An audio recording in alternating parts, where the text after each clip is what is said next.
오늘의 말씀 함께 나누시겠습니다. 따라합니다. 두려움에서 담대함으로. 어떻습니까? 여러분의 삶은 두려움의 비중이 많습니까? 아니면 용기와 담대함의 비중이 많이 차지하고 있는 것 같습니까?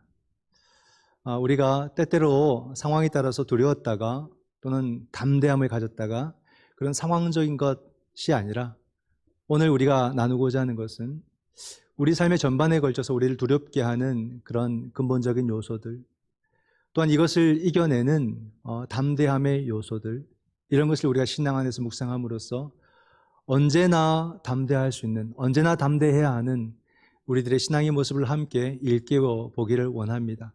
이것이 얼마나 중요한가도 말씀의 과정 속에서 또 함께 느낄 수 있다면 반드시 이 담대함으로 나아가야겠다라는 그런 결단도 하게 될 줄 믿습니다. 하기 때문에 오늘의 말씀을 통해서 우리 성도들, 물론 단 한 번으로 되어질 문제는 아니겠지만 이것을 통해서 시작을 해서 남은 모든 우리의 삶 속에 담대함으로 그 삶을 힘차게 도전할 수 있기를 다시 한 번 더 축원드립니다. 우리나라를 여러분 어떻게 생각합니까? 저도 공부를 계속해서 물론 여러 세계 역사도 보지만 그 모든 것이 결국에는 우리나라를 위한 것, 또 이 땅의 교회를 위한 것이 되게 하기 위해서 모든 또 목회나 공부도 목적과 초점을 거기에 맞추고 있습니다. 제가 이렇게 설교를 하고 목회를 하는 것도 단순히 가능제일교회가 아니라 한국 교회를 위한 것이 되게 하기 위해서 그렇게 말씀도 묵상을 하고 또 공부도 그런 방향으로 하고 있습니다. 그저 나 자신의 학위를 위해서라거나 아니면 또 커리어를 위해서라거나 아니면 단순한 지식을 위해서라고 한다면 할 필요가 없을 것이고, 저뿐만이 아니라 우리 모두가요, 우리가 공부를 하던 돈을 벌던 삶을 살아가던 그 모든 것이 여러분 이 땅에 하나님의 교회를 위한 것이 되어야 됩니다. 항상 그런 방향, 지금까지는 우리가 그런 것을 생각해 보지 않았겠지만 앞으로는 생각을 하셔야 돼요. 내가 열심히 노력을 해서 돈을 벌고 살아가는 것, 또 내가 그럼에도 또 따로 책을 읽어가며 공부도 하는 것, 또는 여러 가지 고민하는 것, 그 모든 것의 방향은 바로 하나님의 나라를 지향하고 그러기 위해서 또한 이 땅에 있는 모든 하나님의 교회에 도움이 되고 덕이 되는 그런 것이 되도록 해야 된다는 것을 항상 기억하시고 그렇게 책임 있는 삶을 함께 살아갈 수 있기를 바랍니다. 우리가 살아가는 곳은 아시아 동쪽 끝에 있는 작은 나라 대한민국입니다. 우리는 우리 스스로를 그렇게 높게 평가하지 않았지만 우리가 얼마나 대단한 나라에서 살아가는가를 이 시점에서 우리가 더 많이 느끼는 것이 아닌가 생각을 해봅니다. 무엇이 우리를 더욱더 깨닫게 하는 요소가 되냐면 이 코로나가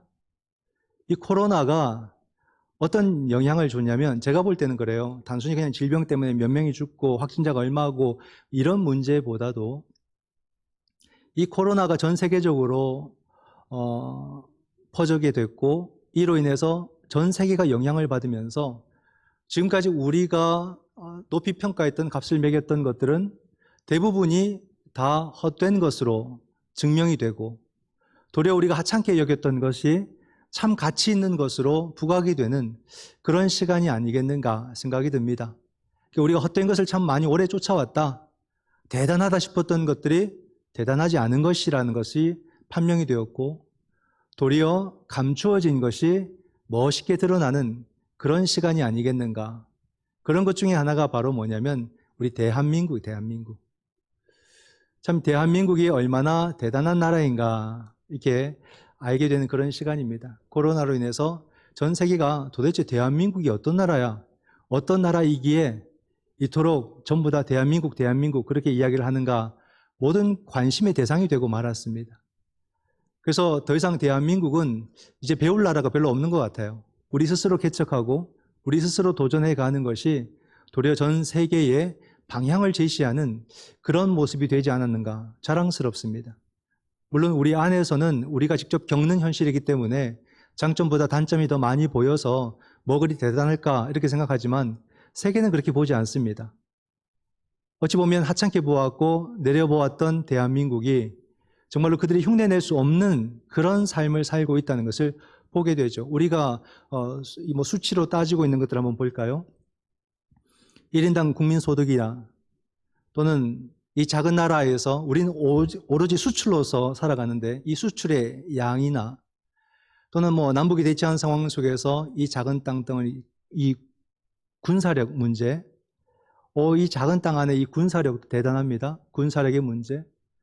또 우리가 알다시피 IT 산업 어마어마하거든요. IT 산업의 문제 또는 뭐 조선 산업 이 문제도 지금 다시 우리나라가 얼마나 어떤 위치 기술력이 있는지가 지금 평가받고 있고 또 뭐 여러 가지 다양한 모습들이 있습니다. 흔히 말하는 또 뭐 K방역 또는 K팝 이러면서 한국의 의료 체계 또는 뭐 복지 수준 또 한국의 이 문화적인 역량 모든 면에서 세계가 평가하기를 거의 다 세계 10위권 안에 있는 내용들이라는 거예요. 이 작은 나라 안에서 어떻게 그걸 다 이룰 수 있었을까? 어느 주제든지 다 외국에도 있는데 이게 한국에만 오면은 놀랍게 변해버리는 거예요. 그러니까 한국은요, 작은 땅이지만 우리 문화로 만들어버리는 창조적인 능력이 있는 나라가 우리나라. 그러니까 토인비가 참 독특한 문화다. 일본과 중국과 러시아라고 하는 이 큰 강대국 속에서 어찌 보면 전부 다 중국의 한 문화처럼 보는데 한국만큼은 유일한 아주 단일하고 독특한 문화로 지금까지 존재하고 있다. 도리어 중국에 영향을 주고 일본에 영향을 주는 그런 나라다. 이렇게 말을 합니다. 대단해요, 대단해요. 우린 선진국이라고 굳이 말하지 않지만 외국이 한국은 선진국입니다라고 평가를 해주고 있죠. 자, 이렇게 말하는 것은 뭐냐면 우리가 이렇게 여러분 대단한 나라에 살고 있습니다. 그렇다면 우리는 상대적으로 보더라도 다른 나라 사람들보다도 만족도도 높아야 되고 또 행복 지수도 높아야 되고 또 우리의 삶에는 더 많은 기회를 누리고 살아야 되는 것이 맞겠죠. 그런데 막상 또 우리가 이 안에서 살아가면서 볼 때는 어떻습니까? 어떤 행복이나 만족도가 높습니까? 아니면 여전히 불안하고 여전히 염려스럽고 여전히 두려움이 많습니까? 후자죠, 후자. 그죠? 우리는 우리가 원하는 그런 수치들을 쌓아가면은 더 나아진다고 보았어요.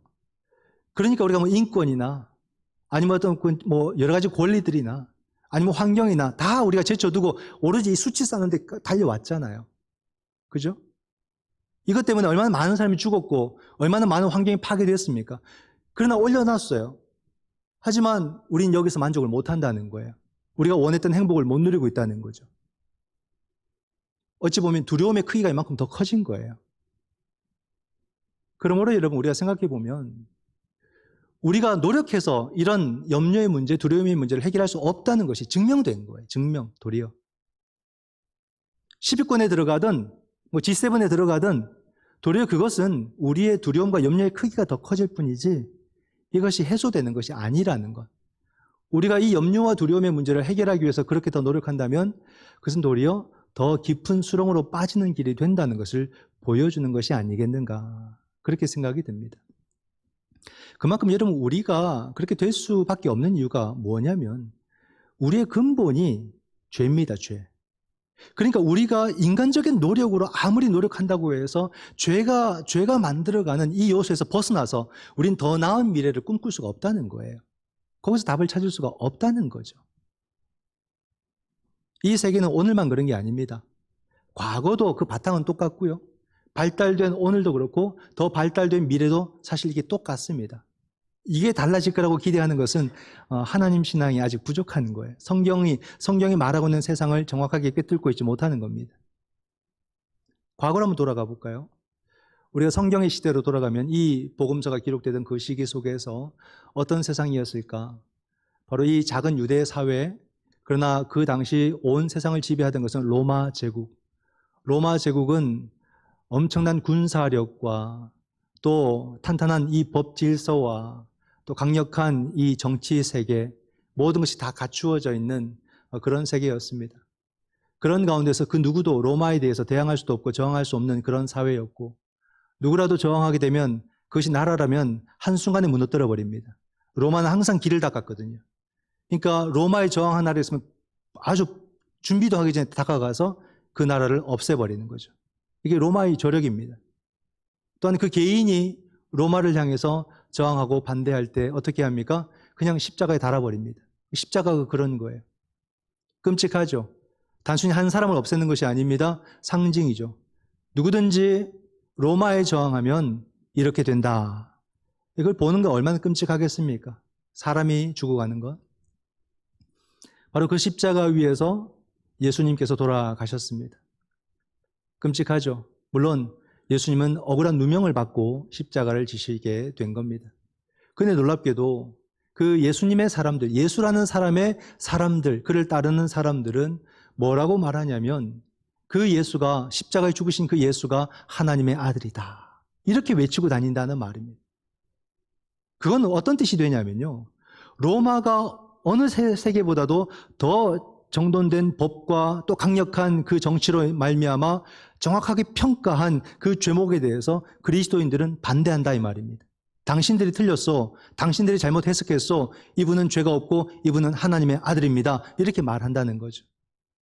그렇기 때문에 초대교회는 그때부터 로마의 핍박의 대상이 되고 순교의 길을 걷게 됩니다. 엄청난 순교자들이 나오게 되고 카타콤 시대가 시작이 되는 것이고, 그럼으로써 기독교 신앙을 갖는다는 것은 곧 핍박의 시간 속에 살아간다는 것이고, 기독교로 개종한다는 것은 고난으로 들어간다는 뜻이 된다는 거죠. 굉장히 무서운 겁니다. 그런 가운데서 오늘 본문이 바로 그런 배경 속에 예수님이 하시는 말씀을 떠올려요. 마태가. 왜냐하면 이 말씀이 기록될 때는 예수님이 이 자리에 안 계시고 교회는 엄청난 핍박을 받는 속에서 예수님이 하신 말씀을 다시 떠올리며 기록을 합니다. 그런 가운데 오늘 본문 앞에 있는 16절에서 18절에 예수님이 제자들을 염려하시는 장면이 나와요. 보라, 내가 너희를 보냄이 양을 이리 가운데로 보냄과 같도다. 그러므로 너희는 뱀같이 지혜롭고 비둘기같이 순결하라. 사람들을 삼가라. 그들이 너희를 공회에 넘겨주겠고 그들의 회당에서 채찍질하리라. 또 너희가 나로 말미암아 총독들과 임금들 앞에 끌려가리니 이는 그들과 이방인들에게 증거가 되게 하려 하심이라. 누구든지 그 당시 그들이라고 한다면 가장 강력한 힘을 가진 유대 사회에서는 유대 종교 지도자들, 또한 그 세계 속에서는 로마의 정치 권력을 말하는 거예요. 그들은 언제나 그들의 지시와 가르침을 항상 백성들에게 베풀었고 그 지시와 가르침을 따라가지 아니하면 누구든지 그들은 잔혹하게 잔인하게 핍박하는 그런 사람들이었습니다. 하지만 여러분, 그런 것은 그 당시만이 아니라 모든 역사 속에서 있었다는 것을 우리는 알 수 있습니다.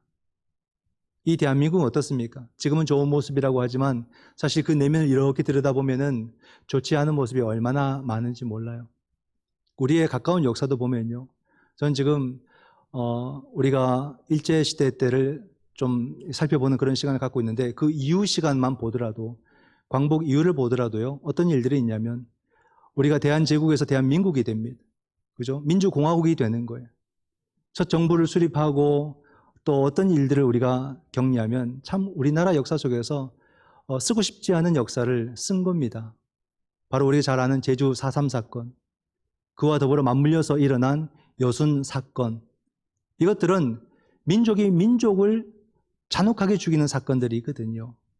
제주도에 남아있던 일제 부속했던 순사들이 이제 미군이 다스리던 그런 시대 속에서 이제는 경찰이 됩니다. 그 사람들이. 그런 가운데서 도민들을 얼마나 잔혹하게 죽입니까? 수만 명을 그냥 죽여요. 재판도 안 하고 그냥 가족들을 몰살시켜버리고, 가족들을 불러냈는데 한 명이 비면 그냥 그 사람이 또 반란을 일으키기 위해서 숨어있는 줄 알고 가족을 그냥 다 죽여버리고. 말이 되는 이유입니까? 엄청나게 수많은 사람들이 잔혹하게 죽었고, 그런 일을 위해서 여수 순천에서 한 부대를 보내려고 했는데 한 부대원들이 거절을 했어요. 그럴 수 없다. 같은 민족을 죽일 수 없다 하고 그 사람들이 도망을 칩니다. 그 사람들이 바로 지리산으로 들어가게 되고 그 사람들을 소탕하는 작전이 벌어지면서 여순 사건이 나오죠. 그 수많은 사람들이 갑자기 빨갱이가 된 거예요. 여러분, 그 사람들이 뭐 공산당 선언을 읽어봤습니까? 막스 레닌주의를 공부를 했습니까? 몰라요. 뭐가 공산당인지 몰라요. 그냥 다 내몰린 거예요. 좀 불리하면 다 빨갱이다, 공산당이다 해가지고 얼마나 무참히 사람들을 죽였습니까? 배가 고파서 산에서 내려와서 밥 달라고 하면 또 뭐 주민들이 안 줄 수 있습니까? 주면은 밥 주는 사람도 같이 죽입니다. 그런 일들이 이 역사 속에서 있었어요. 나라와 정부가 요구하는 것에 반기를 든다면 어떻게 대우를 받는지를 보라는 겁니다. 그게 목적이었어요. 새롭게 시작된 이 대한민국 정권에 저항하면은 어떤 결과를 얻게 되는지를 한번 똑똑하게 보여줘라. 일벌백계한 사건이 4.3 사건, 요순 반란 이런 겁니다. 말도 안 되죠. 말도 안 되는 일이 우리 역사에 벌어진 거죠. 그 이후로도 지금은 또 어떻습니까? 지금도 여전합니다. 정부에 저항하거나 권력에 저항하거나 사법에 저항하거나 언론에 저항하면 혹독한 대가를 받습니다. 그렇지 않아요? 우리가 알다시피 또 블랙리스트를 만들어가지고 누구든지 그 앞길을 막아버립니다. 기회를 주지 않습니다. 사건을 조작해버립니다. 거짓 진술을 쓰게 만듭니다. 그런 일들이 비일비재하잖아요. 또 언론들은 가짜뉴스를 막 쏟아냅니다. 사람들은 그걸 보고 어떡하나 그런 말들을 하죠. 그런 일들 속에서 우리가 저항하고 산다는 것이 얼마나 어려운가를 그대로 보여주는 현실들이에요. 근데 우리가 뉴스를 봐도 답답한데 그게 내 일이 된다면 어떻겠습니까, 여러분? 내가 정부로부터 공격을 당하고 내가 어떤 사법부로부터 공격을 당하고 언론으로 공격당한다면 얼마나 두려운 일이 되겠어요. 사라져버리는 거예요, 여러분. 못 감당하니까 자살하는 사람도 생기고 그냥 그 집안이 쑥대밭이 돼버리는 거예요. 우린 뉴스를 한번 보지만 그 집안은요 엉망진창이 돼버리는 겁니다. 그러나 또 우리가 한 주만 지나면 다 잊어버리니까 좀 무리수를 두더라도 그런 일들을 하는 거예요. 여러분, 그런 일들이 우리 역사 속에서 얼마나 많은지. 근데 우리가 이것을 막 당하다 보면 정말로 내가 잘못되었나, 내가 틀렸나 그런 막 고민을 하게 되죠. 근데 놀랍게도 오늘 본문에서 우리 주님은 그러한 자들을 향해서 뭐라고 말씀하십니까? 두려워하지 마라. 두려워하지 마라는 거죠. 그 말은 어떤 식으로 또 들리냐면 비굴하게 살지 말자는 겁니다. 너가 옳다. 그런 음성처럼 들려요. 끝까지 가자. 내가 함께 하겠다. 그런 주님의 음성으로 들려온다는 말입니다.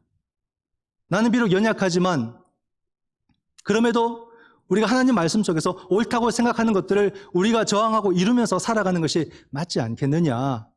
우리의 삶을 그렇게 드리는 것이 옳지 않겠느냐라는 주님의 음성처럼 들린다는 거죠. 오늘 말씀에 주님은 두려워하지 말라는 말씀을 3번이나 우리에게 말씀해 주십니다. 이 3번을 한번 살펴봅니다.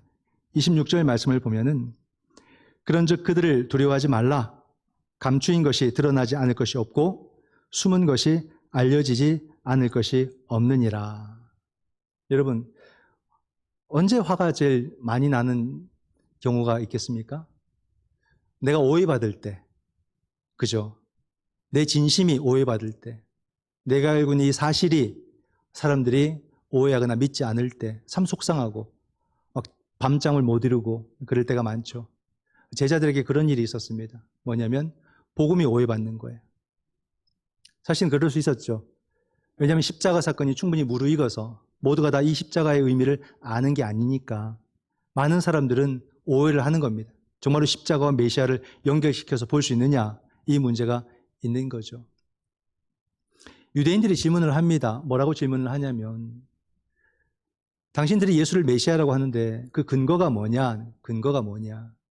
그죠? 이건 정당한 질문이라고 봐요. 왜냐하면 그들의 삶의 자리가 메시아가 왔다면 달라졌어야 하는 건데 달라지지 않았다는 겁니다.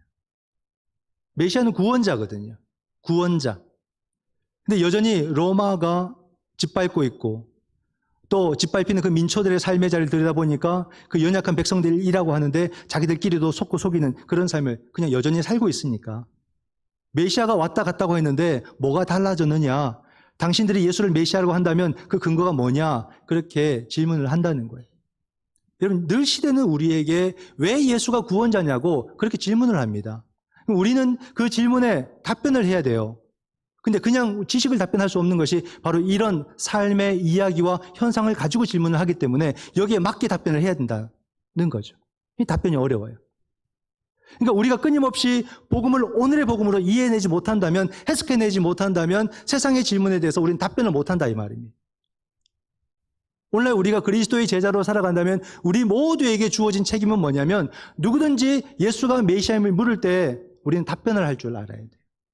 그 답변. 근데 그들이 왜 모르냐면요. 오늘 말씀 이 본문에서 감추어지고 숨겨진 것이 바로 십자가의 비밀이거든요. 이것이 완전히 드러나는 때는 언제냐면 예수께서 종말에 오실 때 완전히 그 비밀이 드러나는 것이고, 이 역사 안에서는 부분적으로 드러나요. 누구에게? 제자들에게. 그 제자들은 십자가의 비밀을 아는 사람들입니다.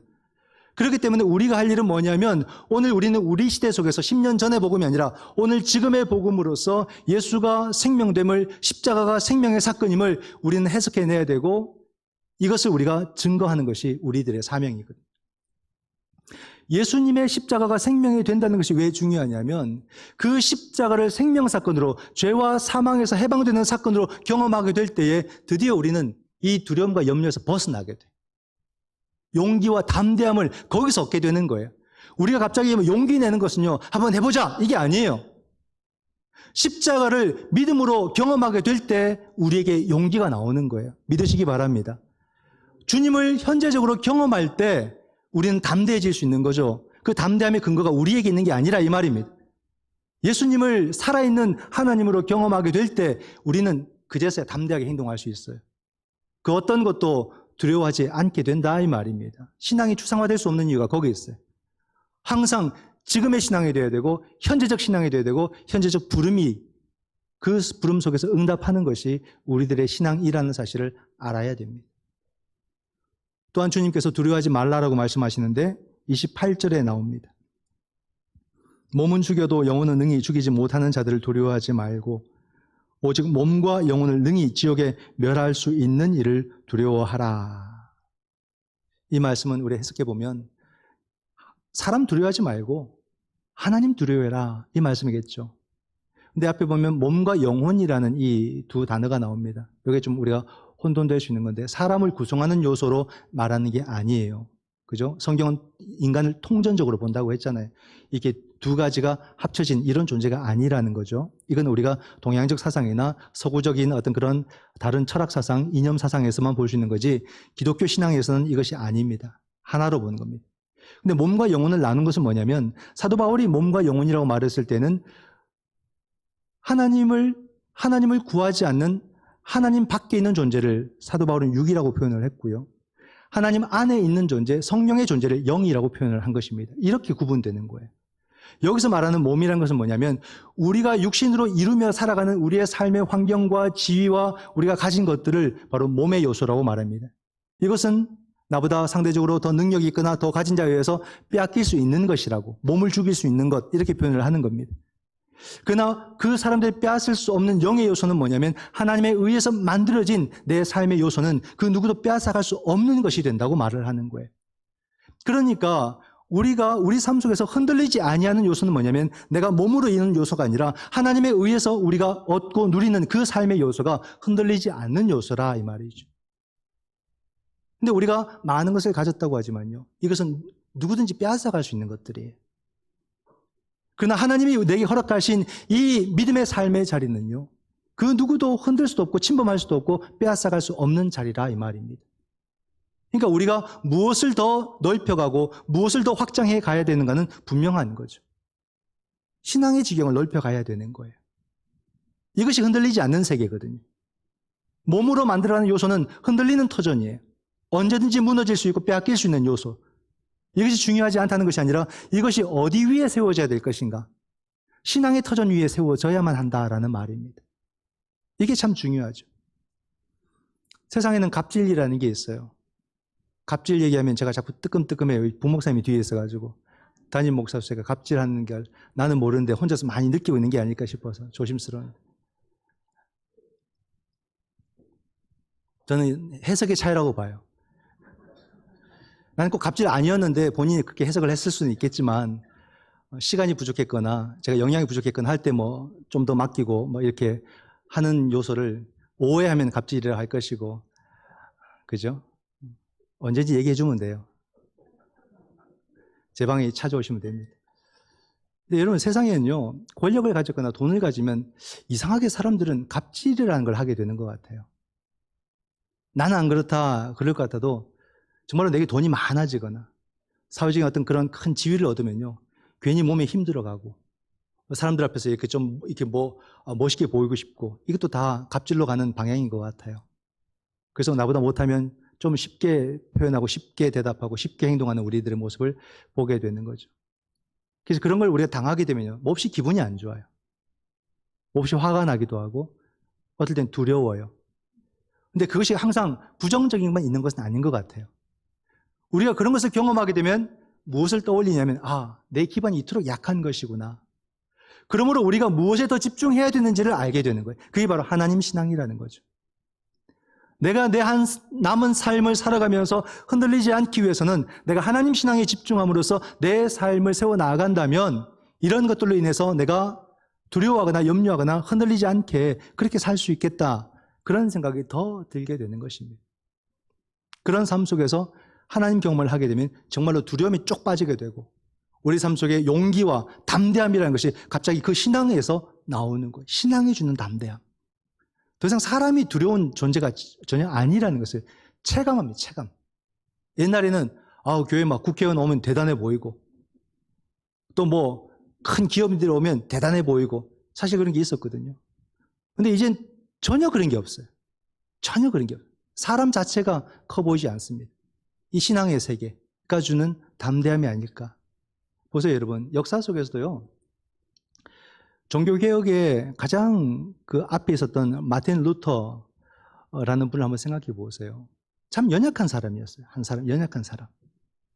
가톨릭이라는 것은 지금의 가톨릭은 한 교파로서의 가톨릭과 다릅니다. 이 개신교, 모든 기독교를 그냥 가톨릭이라고 했어요. 이 가톨릭의 어떤 세계가 1000년 이상을 중세를 다스렸던 세계입니다. 엄청난 교도권을 이루고 살아왔죠. 강력합니다.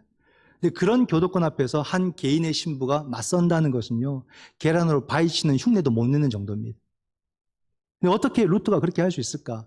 그게 단 게 아니에요. 물론 루터가 떠밀려서 했다고도 말하지만은 그가 그 탑의 경험을 통해서 무엇을 경험하냐면 주님 경험을 하는 거예요. 무릎에 피가 나도록 내가 내 의를 쌓아봐도 거기서 의가 나오는 것이 아니라는 것을 알게 되고 오직 믿음은 의로 말미암아 이루어지는 거죠. 칭의 사상이 거기서 나오는 겁니다.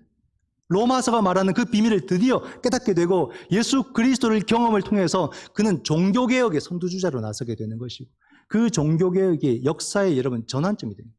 단순히 기독교의 전환점이 아니에요. 모든 역사, 일반 역사가들도 그 종교개혁이 역사의 전환점이라고 말합니다. 종교개혁 이후에 보십시오, 여러분. 르네상스, 계몽주의 다 나옵니다. 인문학의 발달과 과학의 발달이 그때부터 일어나기 시작하고 산업의 발달이 일어나기 시작하고 그 발달이 지금까지 엄청나게 전해져 오지 않습니까? 그게 다 종교개혁에서 발단이 되는 거예요. 무관하지 않습니다. 그게 어떻게 일어납니까? 그게 바로 하나님 경험에서 나오는 거예요. 하나님 경험하고 나니까 그 연약한 존재가 이 놀라운 씨앗이 되는 거죠. 2차 세계대전에 그 수많은 사상자들을 내고 있을 때에 그때 참 빛나는 한 사람이 등장합니다. 바로 보네포 목사님이죠. 어떻게 목회자가, 젊은 목회자가, 결혼도 안 한 목회자가 자기 목숨을 내어놓고 암살자로 히틀러를 암살하기 위한 계획을 세울 수 있을까? 죽어도 평화를 외치는 게 목사야지 왜 총을 드냐고 그렇게 말하겠습니까? 우리가 너무 쉽게 평가하는 거예요. 이 전쟁의 사슬을 끊고자 이 보네포 목사님은 미국에도 정식으로 요청하고 영국에도 정식으로 요청했지만 어느 누구도 거기에 반응하지 않았어요.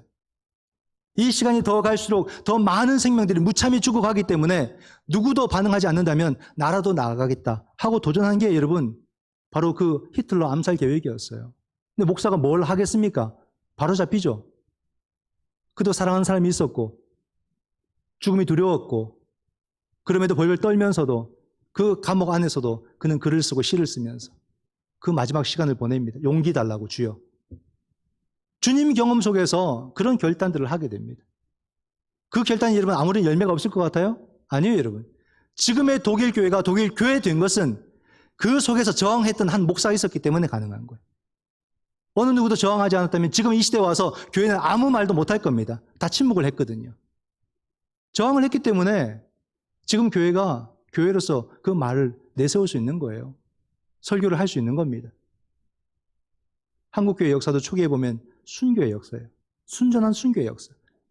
근데 그 민초들이 다 순교하거든요. 그 교인 한 사람 한 사람들이, 그 아주머니들이 어떻게 순교합니까? 근데 그 순교의 길을 보니까요, 다 동일한 답변들을 하고 있어요. 내 몸을 하나님께 맡깁니다. 그리고 다 나가는 거예요. 그 순교자가 다 나가는 거예요. 여기서 우리가 뭘 보냐면 놀라운 변화예요. 우리가 세상을 바라보는 눈이 우리가 득과 실을 바라보는 그런 계산적인 눈이 아니라 하나님 경험을 하게 되면 신앙의 양심이라는 걸 갖게 되고 신앙의 양심으로 생각하고 신앙의 양심으로 행동하는 그 모습을 갖게 된다는 거예요. 그러니까 그런 놀라운 담대한 용기를 내는 일들이 가능해지더라 이 말입니다. 이게 신앙의 세계예요. 오늘 우리의 삶이 얼마나 남았을까요, 여러분? 그 삶을 비굴하게 살아도 되겠습니까? 득과 실 따져가면서 그렇게 똑같이 살아가면 되겠습니까? 뭘 남겨줘야 될까? 우리 자식들에게 통장에 많은 잔고를 남겨줄까요, 여러분? 저는 정말로 우리가 신앙의 양심으로 아빠가 행동했고 신앙의 양심으로 아빠가 외쳤다라고 그냥 아빠의 삶을 남겨주고 싶어요. 그렇게 말하고 가야 되지 않겠습니까? 그래야 우리 자녀들이 뭔가 책임감을 갖고 정신 차리고 그렇게 또 그들의 삶을 도전하지 않겠습니까? 돈만 잔뜩 쥐어주면 누가 적게 받았니 많이 받았니 그러고 싸우지 않겠어요. 한평생 두고 형제간에 다툼을 하고 더 받았으니 더 고생해라 그러고 서로 살지 않겠습니까, 여러분? 우리가 어떤 삶을 살아야 될지 정말로 주님께서 두려워하지 말라는 것이 그 바탕이 무엇인지 정말로 예수 그리스도를 우리가 경험한다는 것이 어떤 의미인지를 우리는 다시 확인을 해야 된다라는 말이죠. 세 번째로 주님께서 두려워하지 말라라고 31절에서 말씀하십니다. 근데 이 31절에서는 한 비유가 등장해요. 참새. 싼 값에 팔리는 이 참새도 하나님 아버지께서 허락하지 아니하시면 떨어질 일이 없다 이렇게 말합니다. 참새의 주인도 하나님이신. 이 말이 무슨 말이겠습니까? 하물며 너희들은 얼마나 나한테 귀한 존재냐. 하나님의 피조세가 다 귀하지만요. 사람은 특별합니다. 하나님의 형상을 담고 있잖아요.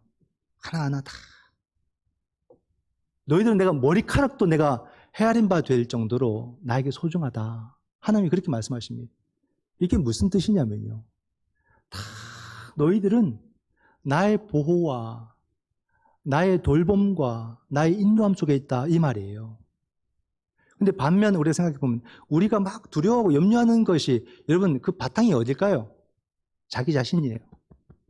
나의 안위 때문에 내가 아프면 어떡하지? 내가 속상하면 어떡하지? 내가 죽으면 어떡하지? 이런 것 때문에 온통 우리가 막 괴로워하고 두려워하고 난리 나지 않습니까? 코로나가 팍 퍼져버립니다. 이 문명시대를 사는데도 약 하나 개발 안 되니까 온 세계가 벌벌 떱니다. 그만큼 우리가 연약한 존재. 약 하나 개발이 안 돼가지고 죽느냐 사느냐 고민하는 그런 존재들. 나 죽으면 어떡하지? 마스크 안 끼고 누가 막 말하면 갑자기 신경이 막 곤두서고 화가 나고 어제 뉴스에도 마스크 안 꼈다고 차에 탑승을 거부하니까 막 폭력 행하고 물어뜯고 이런 일들이 벌어지죠. 다들 민감해져요. 그게 뭐냐면 다 자기 안위. 그 속에서 두려움이 시작되는 거죠. 또 젊은 사람들이 여러분 시대가 너무 빠르게 발전하니까 어른들보다 젊은 사람들이 그게 엄청난 스트레스예요. 왜냐하면 다른 사람은 다 빨리 가는데 나는 늦게 가는 것 같아. 그러니까 이 상대적인 이 비교 속에서 늘 불안한 거예요. 우리 젊은 우리 자녀들은요. 이 두려움에서 항상 살아갑니다. 그래서 내가 도태되면 어떡하지? 내가 성공하지 못하면 어떡하지? 내가 실패하면 어떡하지? 그런 두려움에 깊이 빠져 있습니다. 아이들을 키우면서도 저기도 아이들이 보이는데 우리 아이들 선행 학습을 안 시키면 우리 애들이 또 남들에게 뒤질 거야. 젊은 부모들은 온통 그 생각에 빠져 있습니다. 그렇지 않겠어요? 남들보다 뒤지면 어떡할까? 못 배우면 어떡할까? 그 염려, 내 아이, 내 문제 이게 늘 우리 마음속에서 떠나지 않아요. 남들만큼 가지고 살아야 되고 남들만큼 누리고 살아야 되는데 조금이라도 내가 못하면은 비교당할 것 같고 무시당할 것 같고 또 내 인생이 실패했다고 평가받을 것 같아서 얼마나들 염려하고 두려워하고 삽니까? TV에 보게 되면 연예인들이 번지르하게 화장품 이렇게 광고하면서 막 나오면 야 내가 저 화장품 안 바르면 나는 금방 쪼글쪼글 늙겠다. 막 여인들은 그런 걱정하지 않겠어요? 막 무리하게 또 화장품 사고 그럽니다. 또 채널 틀 때마다 약품들을 얼마나 선전을 하는지 저 약 안 먹으면 내가 이 병에 걸리고 이 약 안 먹으면 내가 또 저 병에 걸리고 다들 얼마나 걱정하고 삽니까? 즉 뭘 말하냐면 우리의 삶 전체가 염려와 고민과 불안으로 가득 차 있는 거예요. 우리가 살아가는 모습이 그런 거예요. 그러니까 여러분 보십시오. 시대 정신이라는 것이 우리를 유혹하기가 얼마나 쉬운 상태인가. 모든 면에서 염려와 고민으로 살아가는데 거기다가 요거 가지면 당신 염려에서 벗어날 수 있어. 요거 가지면 당신 더 이상 두려워하지 않을 수 있어 하고 뭔가 우리에게 탁 유혹거리를 제시하면요. 너도 나도 그거를 얻으려고 자기 삶의 모든 시간들을 거기다 소비하고 에너지를 거기다 태워버립니다. 이게 우리가 살아가는 삶의 모양이죠. 태도. 그죠? 여기에 행복이 있겠습니까? 여기에 여유가 있겠어요? 여기에 이웃이 있겠습니까? 여기에 섬김이 있겠어요? 들어갈 자리가 없어요. 생각해 보면요. 우리 삶이 얼마나 모순된가를 알아요. 우리가 말로는 주를 위해서라고들 다 얘기하지만 전부 다 자기 염려 때문에 살아가는 사람들이에요. 자기 걱정 때문에 애쓰고 노력하고 살아가는 사람들의 모습. 우리가 그런 삶을 살고 있다. 그러면 여러분 이제 우리 결론을 맺어봅시다. 우리는 어떻게 해야 정말로 이런 염려와 두려움에서 벗어날 수 있을까? 세상은 그렇게 권면들을 많이 합니다. 너가 좋아하는 것을 해. 인생은 그런 거야. 인생 낭비하지 말고 너가 즐기면서 살아. 그렇게 권면들을 해요. 그러다 보니까 이 여가 생활들이 산업화되는 것 같아요. 너도 나도. 누구는 사이클, 누구는 등산, 또 누구는 뭐 테니스, 배드민턴, 뭐 수영, 아니면 뭐 여행, 아니면 음악, 독서, 막 다양하게. 그죠? 열심히들 합니다. 필요하다고 생각해요. 좋다고 생각합니다. 하지만 그것이 이 문제를 해결하는 근본적인 해결 방안이 될까? 일시적인, 부분적인 거겠죠. 온종일 할 수 없어요. 1년 내내 할 수도 없어요. 그런 것으로 이 문제를 근원적으로 해결할 수 없다는 겁니다. 그래서 어떤 사람들은 빨리 무언가를 해결하고자 술을 계속 마시는. 금방 잊어버리잖아요. 그죠? 술에 의지합니다. 많이 마셔요. 또 어떤 사람은 담배 연기를 깊이 빨아들여요. 그 쓴 담배 연기를 깊이 빨아들여요. 이것을 잊어보고자 노력을 하는 것이죠. 그래요, 여러분. 자신의 기호라고 할 수 있어요. 근데 한번 넓게 한번 생각해 보세요. 내가 이 문제를 해결하기 위해서 그 독한 술을 계속 마시고 그 독한 연기를 계속 빨아들이는 내 모습은 더 나아질 것을 기대하면서 하고 있는가? 아니면 더 파괴되고 훼손될 것을 알면서 하는가? 후자입니다. 후자.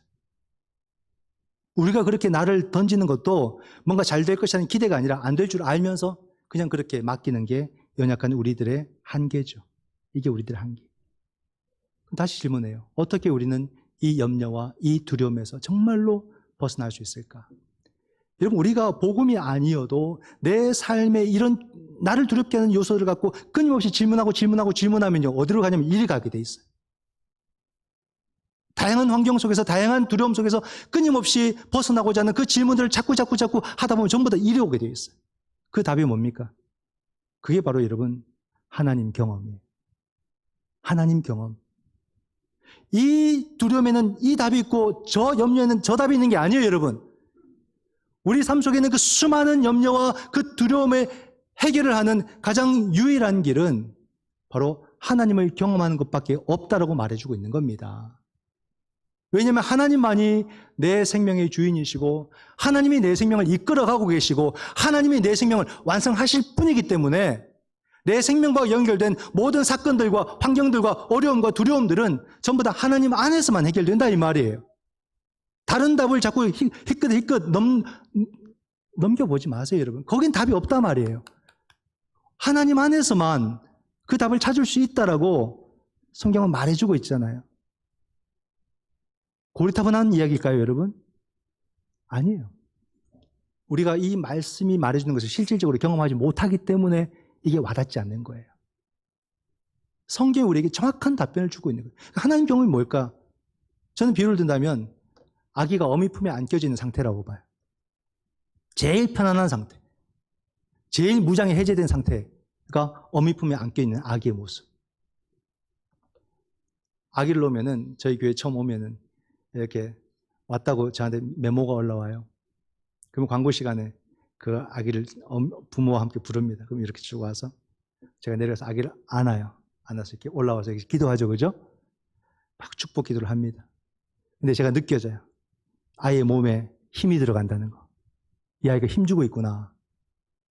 어떤 아이는 막 이렇게 꿈틀거리고 막 보둥합니다.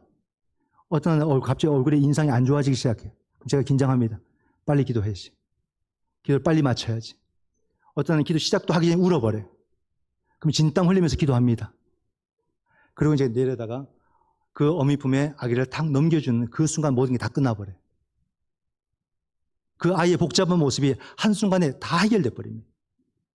울음도 그치고 몸에 힘 들어가는 것이 힘을 쫙 빼게 되고. 여러분, 우리가 하나님을 경험한다는 건 이와 같은 거예요.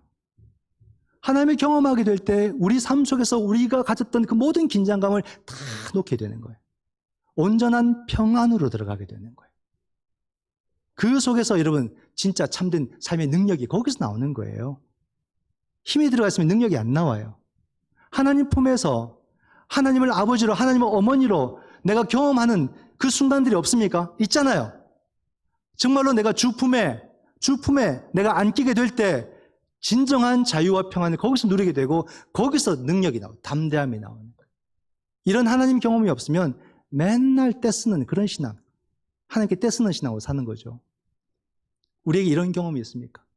이런 경험이 있어야 되는 거죠. 오늘 주님은 우리에게 뭘 말씀합니까? 우리의 몸을 해치는 그런 사람과 세력들을 두려워하지 말라. 선명하게 말씀하시면서 주님이 말씀하시는 것은 지금도 동일하게 두려워하지 말라.